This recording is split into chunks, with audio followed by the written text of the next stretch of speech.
Yeah, that's Yes for Less. Entertain in style all season long. It feels even better when you find it for less at Ross. Yes for less. Tonight, several developing stories as we come on the air. The deadly nor'easter. Several states slammed at this hour. Winter warnings and alerts across 20 states now. Snow and ice from D.C. to Philadelphia, New York to Boston. Cars off highways tonight. The images coming in now. Thousands of flights delayed or canceled. The women coming forward tonight, what they say their professors pressured them to do, claiming the school allowed a, quote, 21st century animal house. Claims of hot tub parties, calling it a predator's club. The attorney who took on President Trump, Michael Avenatti, arrested, now defending himself. I have never struck a woman. I never will strike a woman. What his ex-wife is now saying, and the woman he's now married to.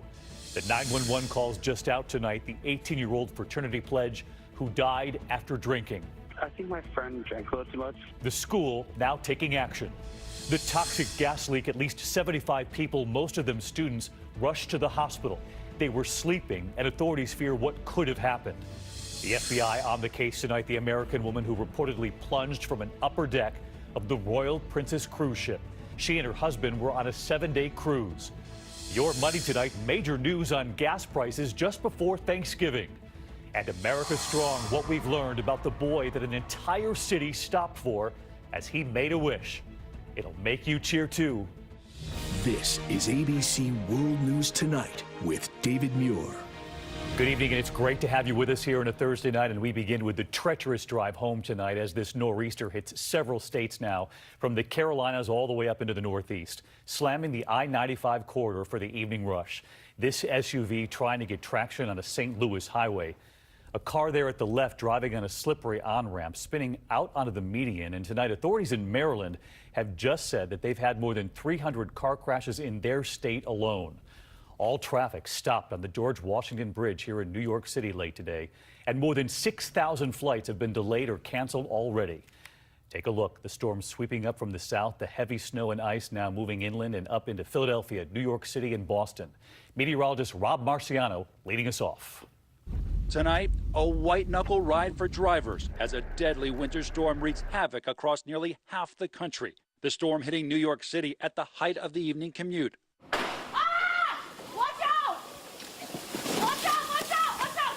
Multiple cars crashing on the George Washington Bridge. We've been stuck on the road now for hours, and just take a look. That is the George Washington Bridge into New York City. No car is moving for much of the Northeast. It's a traffic nightmare. Washington, D.C. blanketed early in snow. In Maryland, state police responding to 300 crashes in just 6 hours.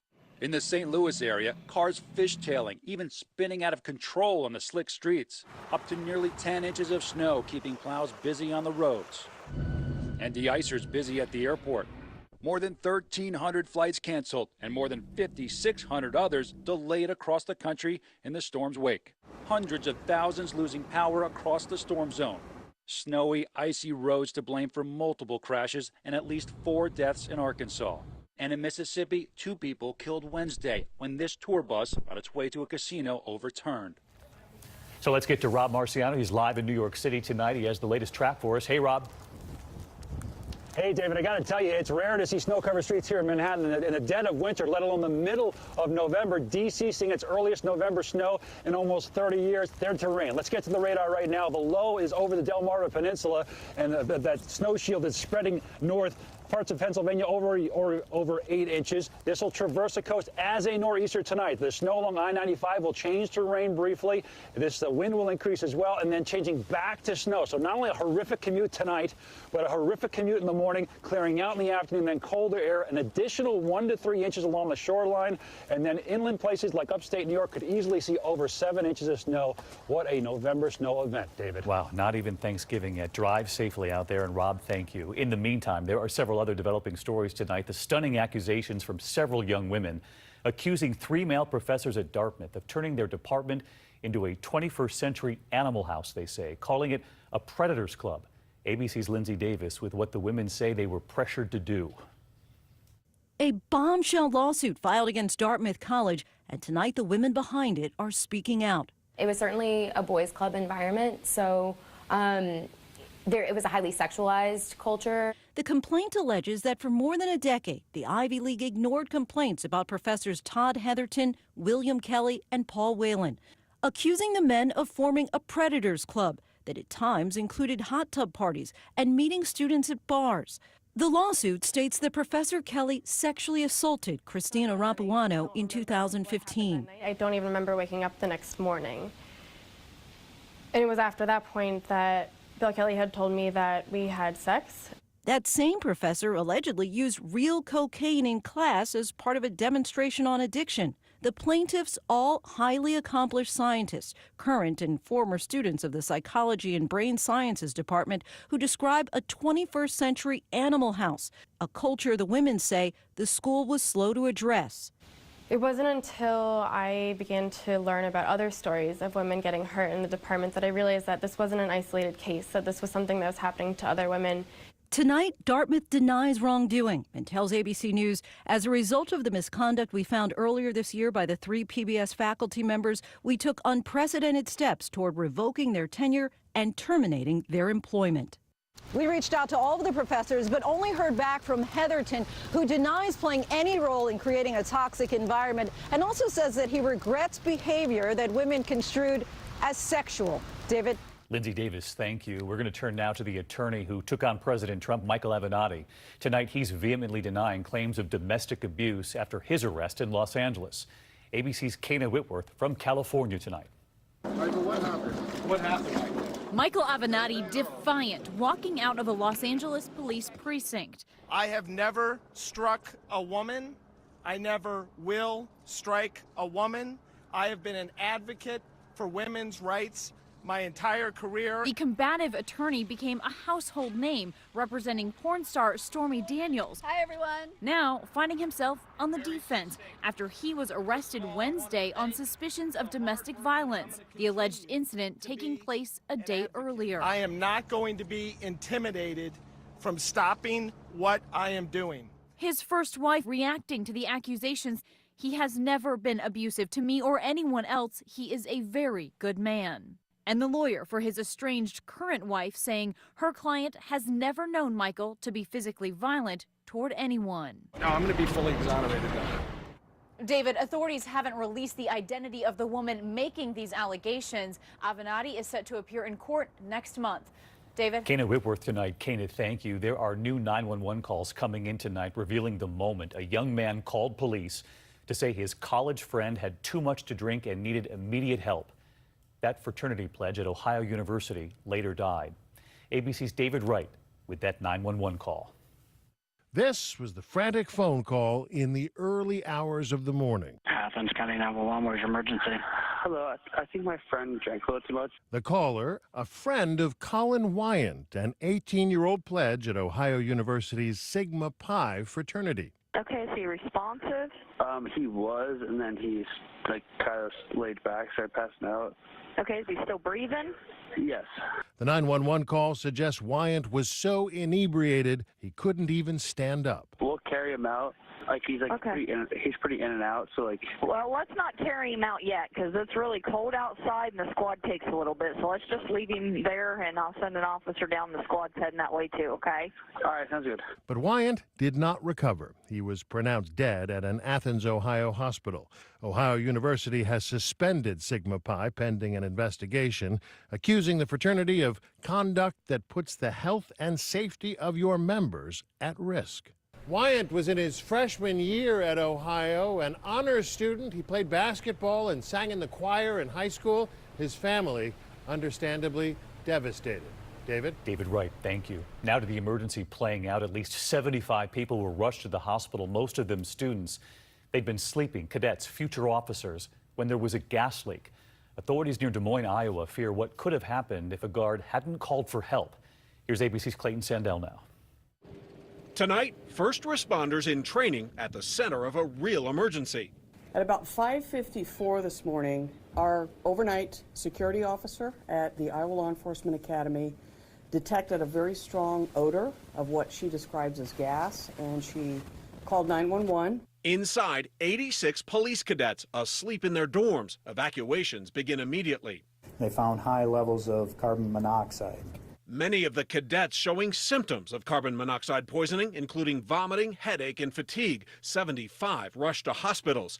Officials say the building has a history of similar issues and is due to be demolished next summer. It did not have a carbon monoxide detector. Carbon monoxide poisoning can be deadly, killing 400 Americans every year and sending 20,000 to the emergency room. And David, authorities urge people to get a carbon monoxide detector like this one and make sure to get your heating systems, those gas fireplaces, and water heaters inspected every year. Winter is the worst time of year for carbon monoxide deaths. David? A really important reminder. Clayton, thank you. The FBI is now investigating the case of an American woman who plunged from an upper deck of the Royal Princess cruise ship and did not survive. She and her husband were on a 7-day cruise out of Fort Lauderdale, and ABC's Victor Akendo from Florida tonight. Tonight, the deepening mystery at sea, an American woman falling to her death aboard a Princess cruise ship in the Caribbean. The FBI is investigating, as are police in Aruba. The public prosecutor's office there looking at every angle, including possible homicide, telling ABC News the 52-year-old victim was traveling with her husband, who is not a suspect at this time, and stayed behind on the island. An autopsy has been performed, but the results have not been released. The prosecutor only saying she died of unnatural causes. Cruise ships typically do have security cameras. Now, were there cameras where this incident occurred?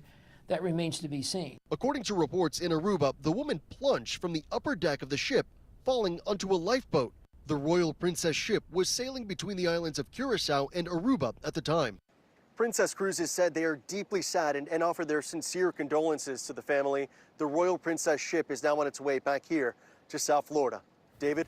Victor, thank you. And from California tonight, the desperate search underway for family members still missing after the wildfires. ABC's Will Carr tonight, where family members have pinned images of their loved ones on a public wall. They are holding out hope. They're more than just names and faces stuck on a board. They're sons and daughters, parents and grandparents. 130 people still unaccounted for after the Camp Fire utterly destroyed the town of Paradise. Every day there are names posted on boards like this. Mary Weehee, Joseph Wilson, Judy Burgess. These are the faces of the missing. This is me, Matthew Flanagan. One man on the list showing up looking for his family. Many others now living with their kids in tents surrounded by smothering smoke in a Walmart parking lot. How long are you planning on being here for? Until they tell us we can't be. Residents displaced across California, the Woolsey fire charring nearly 100,000 acres in Los Angeles County. Actor Pierce Brosnan, his home saved, making an emotional plea. My wife and I are here today and speaking on behalf of friends, mothers, children, to give voice to their pain and their destitution this day. And Will Carr joins us live from Paradise, California. And Will, as we saw from that tent city, so many people there lost everything. I know they need help tonight. David, with all this devastation, they are in dire need. Restaurants are giving free meals to both victims and first responders. The Red Cross and other organizations are on the ground. One mother told me she's grateful because she doesn't know where her family will be sleeping next week. With Thanksgiving just days away, we're glad to know the Red Cross is there and on the ground. Will Carr again tonight. Will, thank you. In other news tonight, the Navy has now charged 2 members of the Elite SEAL Team 6 and 2 Special Ops Marines in the death of an Army Green Beret. In court documents, the 4 are now accused of breaking into Staff Sergeant Logan Melger's room, binding him with duct tape, and then allegedly strangling him. They're facing murder and manslaughter charges. Melger died in June of last year when all of the men were serving in Mali. The preliminary hearing is now set for next month. Next tonight to Your Money, a huge drop in gas prices just in time for the Thanksgiving getaway. From a near 4-year high last month, the average price has now fallen to about $2.69 per gallon. Our chief business correspondent, Rebecca Jarvis, tonight standing by. Rebecca? David, some good news for the 54 million Americans planning to hit the roads over the Thanksgiving holiday. During the last month, pump prices across the nation have fallen 22 cents, and in some states, they're now below $2 a gallon in places like Louisiana, Missouri, Ohio, Oklahoma, and Texas. And according to government forecasts, prices will continue to fall into the holiday and into December as well. David? Rebecca Jarvis at a very snowy gas station tonight. Rebecca, thank you. To news coming in tonight on the recount in Florida. Election workers have just finished a machine recount of ballots. Republican candidate for Senate Rick Scott, who is Florida's governor, leads now by fewer than 13,000 votes over the Democratic incumbent.